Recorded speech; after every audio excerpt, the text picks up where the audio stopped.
শাহজাহান যে অভিযুক্ত, এটা সন্দেশখালীর লোকেরাই বারে বারে বলেছে। ওরা মিথ্যাবাদী, তো পিসিই মিথ্যাবাদী, তার ভাইপোটাও মিথ্যাবাদী। একটা ঝাড়ে আলাদা বাঁশ হতে পারে না।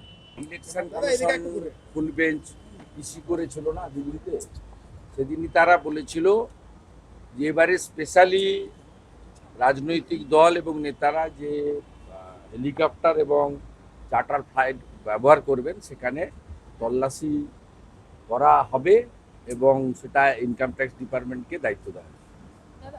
এটা রিকল করুন। অতএব ন্যাচারালি দেশের আইন সবার জন্য সমান, দেশের আইন আলাদা হতে পারে না। এখানে ভাইপো পিসিকে আলাদা আইনে ট্রিটমেন্ট করা হয়, এটা দেশের আইন সবার জন্য ইকুয়াল। আপনারও একটা ভোট, ভারতবর্ষের রাষ্ট্রপতি। উনি যে ভিডিওগ্রাফি করলেন সেটা কি উচিত? উনি ভিডিওগ্রাফি করেছেন, করতে পারেন, তাতে কি হয়েছে? আর একটা কথা হচ্ছে শেখ শাহজাহান বলেছে আমাকে দিয়ে জোর করে ইডি বয়ান লিখিয়ে নিচ্ছে, উনি চিঠি দিয়েছে শেখ শাহজাহান।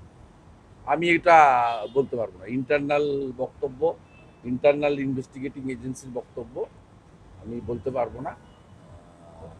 শাহজাহান যে অভিযুক্ত, এটা সন্দেশখালীর লোকেরাই বারে বারে বলেছে এবং গতকালও আমার যে পদযাত্রা বা মিছিল ছিল তাতে দেখেছেন যেভাবে মা বোনেরা নতুন পয়লা বৈশাখ পালন করেছেন। স্বাভাবিকভাবে প্রমাণিত যা যা অভিযোগ, সেটা শাহজাহান যুক্ত, এটা প্রমাণিত।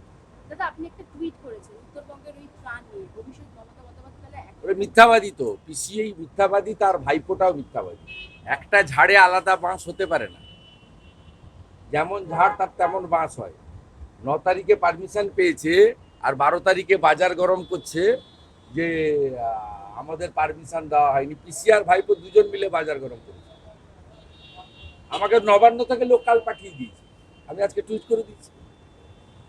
সব আধিকারিকরা এখনো পিসি ভাইপোর পের হলে যায়নি, এখনো মেরুদণ্ড অনেক সোজা আছে। দ্য সহজ পাঠ, সহজ কথা, সঠিক তথ্য।